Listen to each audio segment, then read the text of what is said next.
고금리에 글로벌 경기 침체까지 겹치며 올 한 해 부동산 시장은 그야말로 꽁꽁 얼어붙었습니다. 가파르게 올랐던 집값은 역대급 속도로 떨어지고 깡통 전세 사례가 급증하며 서민들의 시름도 깊어지고 있는데요. 머니투데이 방송은 올해 부동산 시장을 돌아보고 내년 시장까지 전망하는 기획을 마련했습니다. 그 첫 번째 순서로 올해 부동산 시장을 박수연 기자가 정리했습니다. 역대급 거래 절벽을 기록한 올 한 해 주택시장. 1월에서 10월까지 전국 기준 아파트 매매량은 26만 2,084건.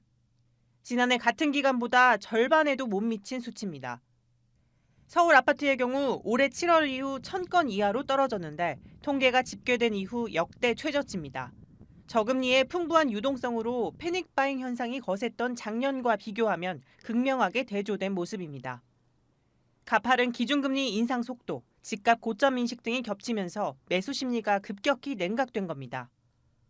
금리 인상과 함께 경기 침체가 올 가능성이 높다는 우려가 확산되면서 주택 가격에 대한 부담이 심리적으로 크게 작용했고 충분히 하락한 후에 다시 투자나 내 집 마련을 하겠다라는 수요자들이 늘어난 것으로 보입니다. 거래 절벽으로 그간 빠르게 올랐던 가격 상승분도 반납하고 있습니다.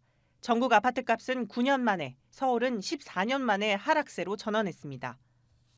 특히 작년 한 해 영끌 매수에 나섰던 2030 세대의 젊은 층의 매수세가 집중된 노도강 등 오름폭이 컸던 서울 외곽 지역의 집값 하락세가 가팔랐습니다. 전세 가격이 하락하고 물량이 쌓이면서 역전세 현상도 뚜렷해졌습니다. 무리하게 갭 투자에 나선 투자자들이 세입자에게 보증금을 돌려주지 못하는 사례와 대규모 전세 사기 피해자들도 급증했습니다. 세입자들의 계약갱신 청구권 사용으로 신규 수요가 제한적이고 고금리 여파로 월세 선호 현상이 이어질 수 있어 주택 공급이 몰리는 지역에서는 역전세는 물론 깡통 전세 우려도 커질 수 있습니다. 레고랜드 발로 촉발된 부동산 프로젝트 파이낸싱 부실화도 주택시장의 뇌관으로 자리 잡고 있습니다. 올해 11월까지 누적 전국 미분양 규모는 5만 가구에 육박하고 있는데 미분양 공포에 자금 경색도 현실화됐습니다. 정부도 시장 연착륙을 위해 규제 완화에 나서고 있지만 내년에도 고금리 기조 속에 부동산 한파가 이어질 것이란 관측이 많습니다.